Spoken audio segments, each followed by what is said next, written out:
सहारा प्रणाम, सारा समय में आपका स्वागत है। मैं हूं अनुज शर्मा। इस वक्त आप देख रहे हैं उत्तराखंड लाइव। देहरादून में उत्तराखंड बीजेपी की आज अहम बैठक हुई है। प्रदेश कार्यालय में हुई इस बैठक में पार्टी के तमाम पदाधिकारी, मंत्री, विधायक और सांसद शामिल हुए हैं। बैठक में मुख्यमंत्री धामी ने शिरकत की है। इस मौके पर पार्टी के भविष्य के कार्यक्रमों में चर्चा हुई है और साथ ही पार्टी की वर्तमान दशा दिशा पर चिंतन मनन हुआ है। पार्टी विकास योजनाओं को लोगों तक किस तरह पहुंचाया जाए, इस पर भी विचार विमर्श किया गया।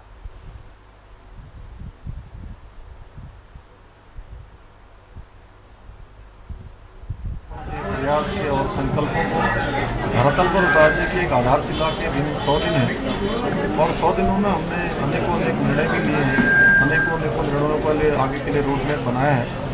उसकी चर्चा हमने सभी अपने जो हमारे जिले के पदाधिकारी आए हैं, प्रदेश के पदाधिकारी आए हैं, हमारे सांसदगण हैं, विधायकगण हैं, उन सभी से चर्चा की और सभी लोग चूँकि सरकार के सहयोगी के रूप में सरकार के साथ चलने का काम उनके द्वारा होगा। सरकार की योजनाओं को जन जन तक पहुंचाने का काम जो केंद्र सरकार की योजनाएं हैं, राज्य सरकार की योजनाएं हैं, उन सभी को पहुंचाएंगे। और समान नागरिक संहिता पर जो हम कानून बना रहे हैं, हम चाहते हैं कि उत्तराखंड की जनता ने उस पर मोहर लगाई है, तो उसकी चर्चा हमारे उत्तराखंड के प्रत्येक व्यक्ति तक जानी चाहिए। उसके लिए भी हमारे कार्यकर्ता और हमारे पदाधिकारी सभी लोग काम करेंगे।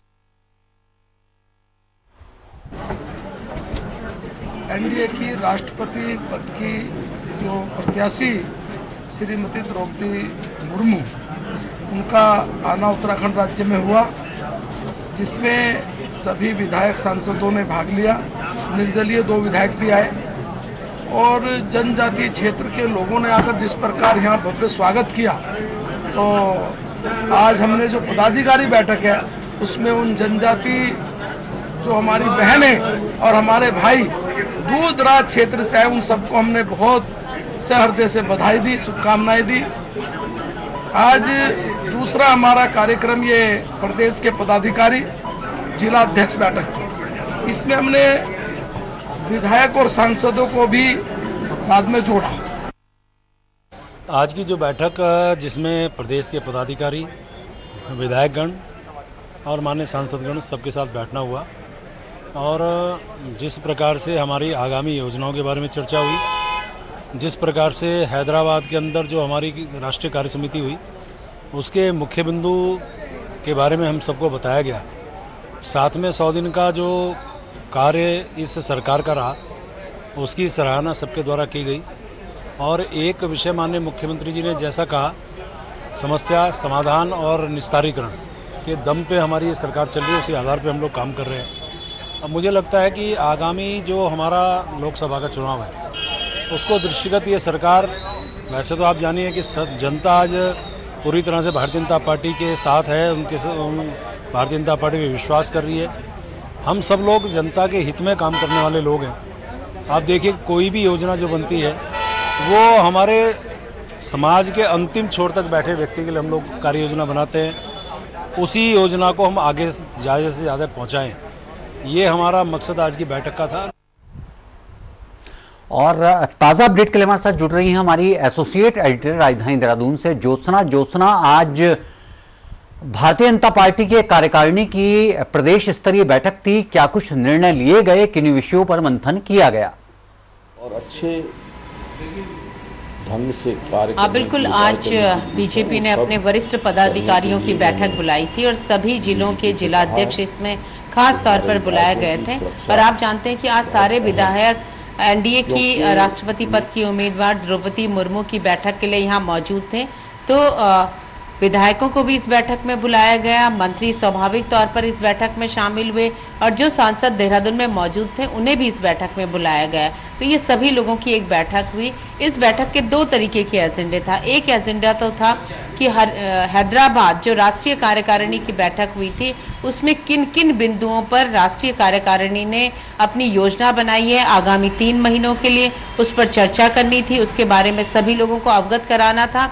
और दूसरा विषय था राज्य सरकार के 100 दिन पूरे होने पर जो जो योजनाएं राज्य सरकार ने शुरू की हैं, जो जन कल्याण की योजनाएं हैं, उनके बारे में सभी को जानकारी देना, ताकि वो आगे उन योजनाओं को आगे बढ़ा सकें। और सरकार का जो और संगठन का एकमात्र उद्देश्य है कि अंतिम छोर में बैठे हुए व्यक्ति तक वो योजनाएं पहुंचे जिनका वो लाभ ले सकें। तो उसी के तहत ये दोनों कार्यक्रम रखे गए थे।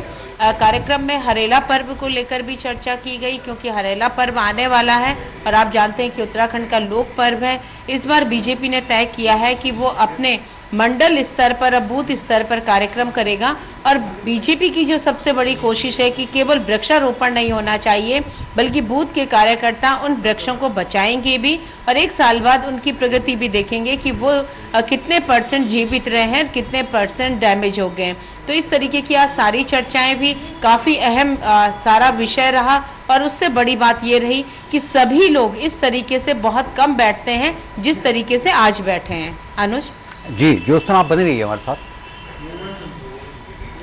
एनडीए की राष्ट्रपति पद की उम्मीदवार द्रौपदी मुर्मू ने उत्तराखंड के विधायकों और सांसदों से बैठक कर समर्थन मांगा और अपने पक्ष में वोट देने की अपील की है। देहरादून में मुख्यमंत्री आवास पर बैठक का आयोजन किया गया और बीजेपी विधायकों के साथ ही 2 निर्दलीय विधायक उमेश कुमार, संजय डोभाल ने भी शिरकत की है और एनडीए उम्मीदवार द्रौपदी मुर्मू को अपना समर्थन दिया है। बैठक के बाद उत्तराखंड बीजेपी के अध्यक्ष मदन कौशिक ने इस बात की जानकारी दी है। उन्होंने कहा है कि बीएसपी विधायक भले ही बैठक में शामिल नहीं हुए, लेकिन उन्होंने भी द्रौपदी मुर्मू को समर्थन देने के लिए आश्वस्त किया है।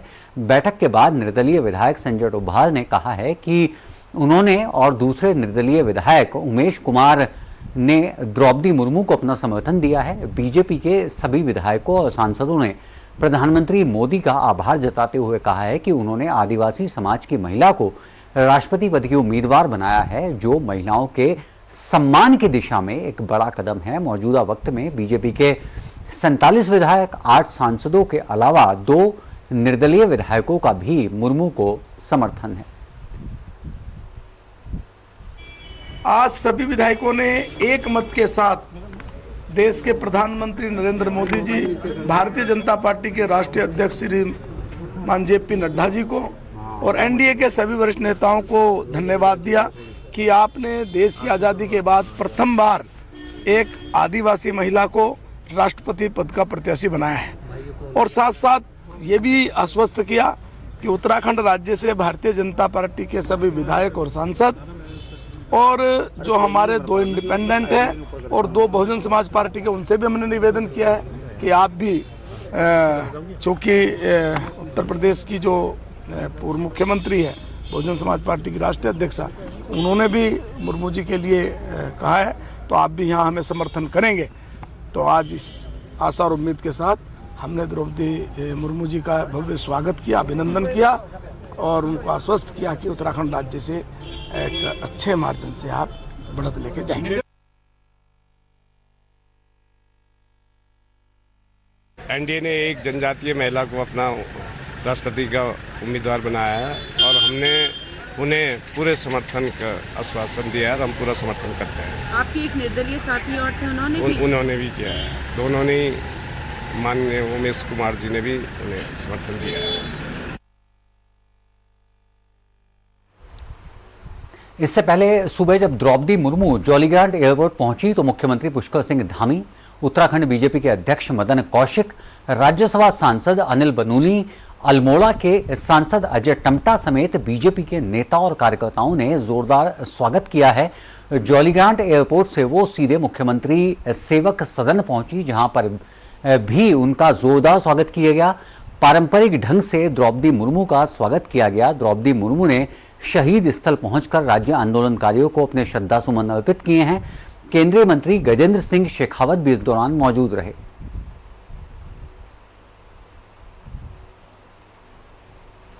द्रौपदी मुर्मू के उत्तराखंड पहुंचने पर जोरदार स्वागत हुआ है। खासतौर पर एक आदिवासी महिला को राष्ट्रपति पद का उम्मीदवार बनाए जाने से उत्तराखंड में जनजातीय समाज के लोग काफी उत्साहित दिखाई दिए। लोगों में किस तरह की खुशी है, उन्होंने अपनी खुशी का इजहार किस तरह से किया है। सहारा समय ने अपने कैमरे से मुख्यमंत्री आवास के बाहर के खूबसूरत नज़ारे को कैद किया। आप भी जनजातीय समाज के लोगों के खुशी के इन पलों का आनंद लीजिए।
तो जैसा कि आपने देखा है कि तमाम जो पारंपरिक वेशभूषा थी उसके साथ में एनडीए की राष्ट्रपति उम्मीदवार द्रौपदी मुर्मू का किस तरह से स्वागत किया गया है, आगे भी पल पल का अपडेट उत्तराखंड से हम आपको देते रहेंगे। लेकिन यहां ले रहे हैं एक छोटा सा ब्रेक।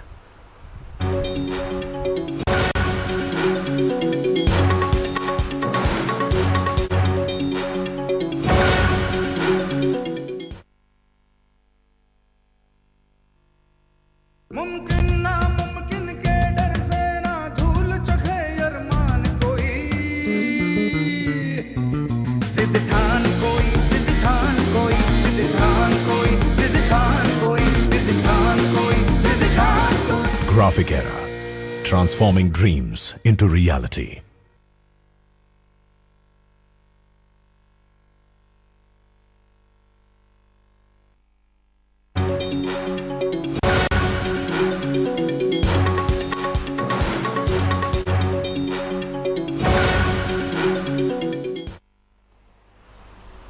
कांग्रेस के वरिष्ठ नेता हरक सिंह रावत के आवास पर कांग्रेस के बड़े नेताओं की बैठक हुई है। प्रीतम सिंह, विजयपाल सहजवाण, भुवन कापड़ी, राजकुमार और लालचंद्र शर्मा बैठक में शामिल हुए। हरक सिंह रावत के आवास पर हुई इस बैठक के कई मायने निकाले जा रहे हैं। चुनाव के दौरान हरक सिंह रावत बीजेपी को छोड़कर कांग्रेस में आए थे। वर्तमान में कांग्रेस के अंदर उनके पास कोई पद नहीं है। ऐसे में राजनीतिक गलियारों में इस बैठक के कई मायने निकाले जा रहे हैं।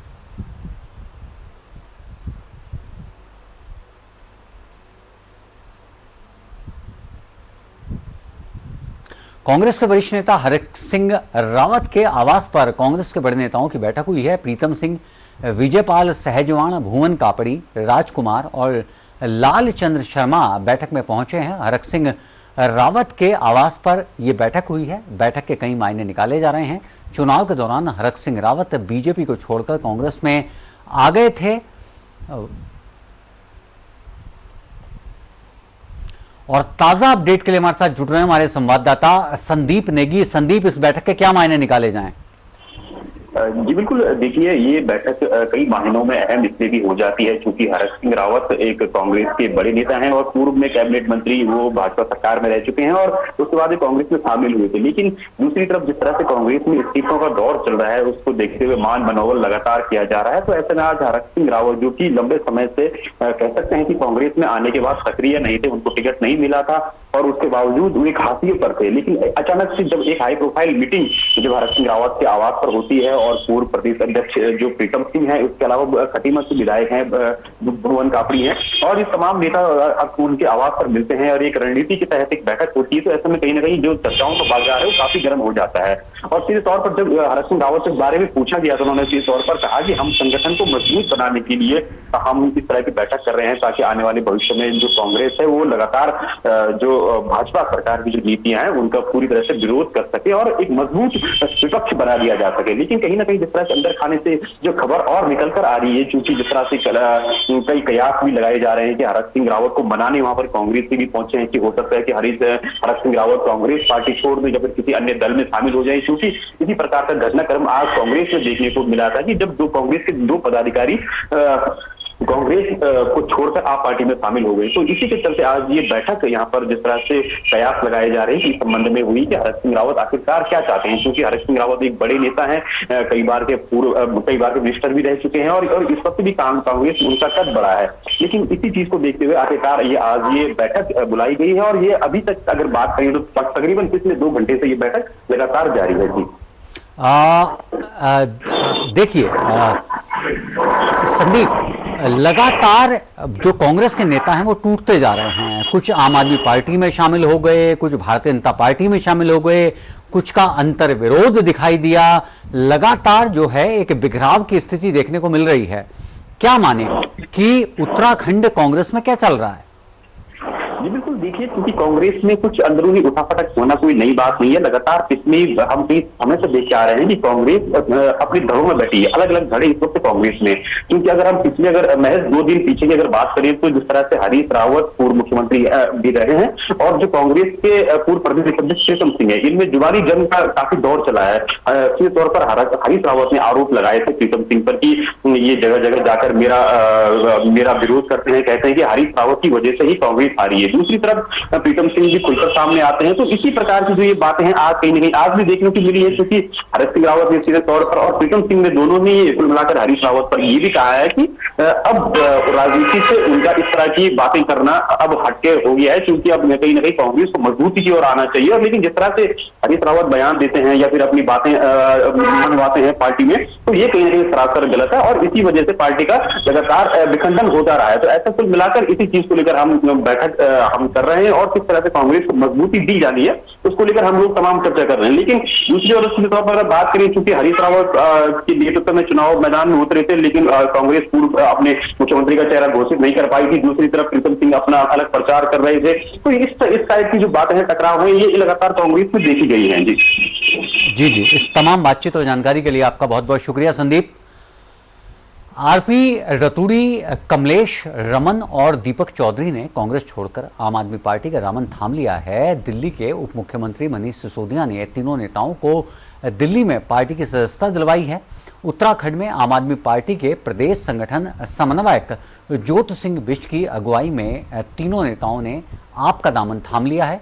इस दौरान मनीष सिसोदिया ने तीनों नेताओं का पार्टी में स्वागत करते हुए कहा है कि इन नेताओं के आने से उत्तराखंड में आम आदमी पार्टी को मजबूती मिलेगी और उनके अनुभव से पार्टी के कई कार्यकर्ताओं को बल मिलेगा। हम आपको बता दें कि डॉक्टर आरपी रतूड़ी, कमलेश रमन और कुलदीप चौधरी ने उत्तराखंड कांग्रेस में कई वरिष्ठ पदों पर वो रह चुके हैं और लेकिन कांग्रेस का इन लोगों को लेकर कहना है कि पार्टी में आपसी गुटबाजी से अजिज आकर उन्होंने कांग्रेस से अपना नाता तोड़ दिया है।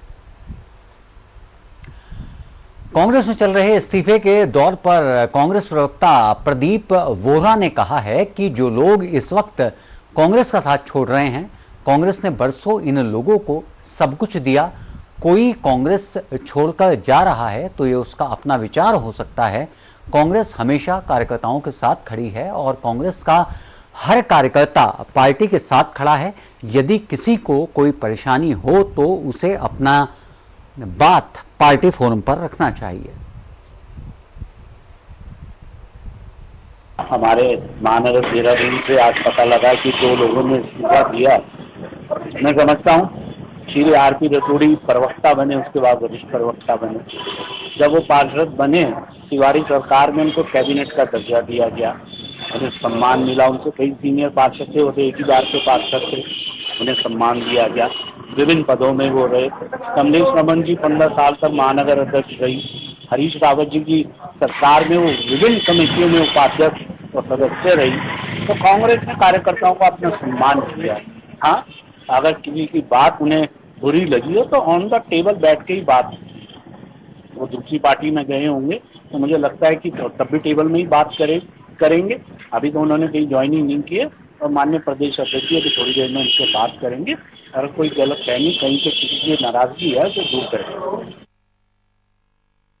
मलिन बस्तियों में दम तोड़ रहे पालतू सूअरों में अफ्रीकन स्वाइन फ्लू की पुष्टि हुई है, जिसकी वजह से यहां अभी तक 100 से ज्यादा सूअर दम तोड़ चुके हैं। सूअरों में अफ्रीकन स्वाइन फ्लू की पुष्टि होने से पशु चिकित्सा विभाग में हड़कंप मचा हुआ है। एक्शन में आए पशु चिकित्सा विभाग ने अब मलिन बस्तियों में रह रहे लोगों को स्वास्थ्य बरतने की सलाह दी है। इससे बीमारी की चपेट में आए दूसरे सूअर ना आए। बीमार सूअरों में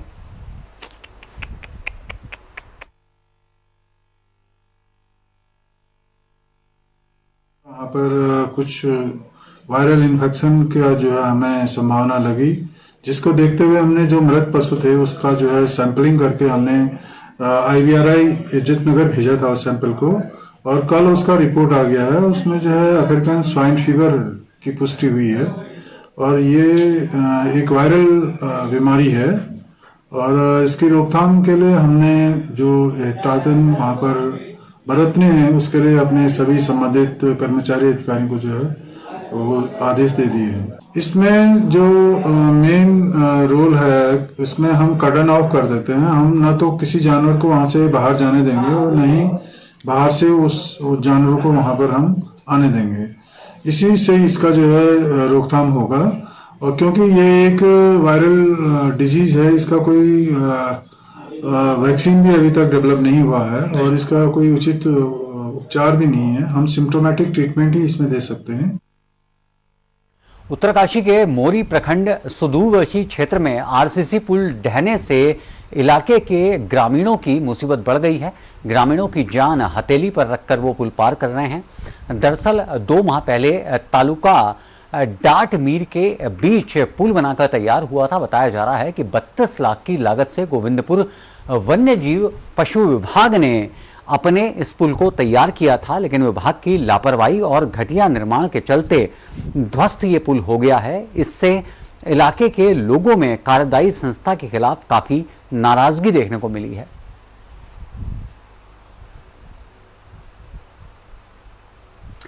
सरोवर नगरी नैनीताल में सोमवार को दिन के वक्त एक बार फिर तेज बारिश हुई है और बारिश के बाद सरोवर नगरी में तापमान में गिरावट दर्ज की गई है, जिससे ठंड बढ़ गई है। बारिश से स्थानीय लोगों के साथ पर्यटकों की मुश्किलें बढ़ा दी हैं। ये बारिश नैनी झील के लिए वरदान साबित हो रही है।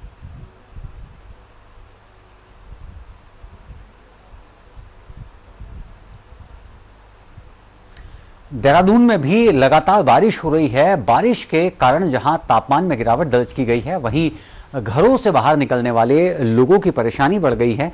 झमाझम बारिश से जगह जगह जल भराव की स्थिति पैदा हो गई है, जिससे आम लोगों के लिए समस्या पैदा हो गई है। वाहन सड़कों पर रेंगते हुए दिखाई दिए तो लोगों का भी सड़कों पर चलना मुश्किल हुआ।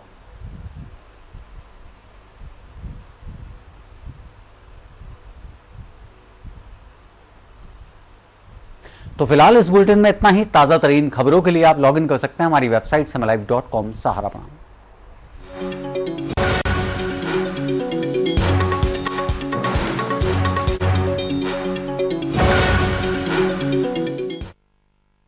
मुमकिन नामुमकिन के डर से ना धूल चखे अरमान कोई, जिद ठान कोई, जिद ठान कोई, जिद ठान कोई, जिद ठान कोई, जिद ठान कोई, जिद ठान कोई। Graphic Era, transforming dreams into reality.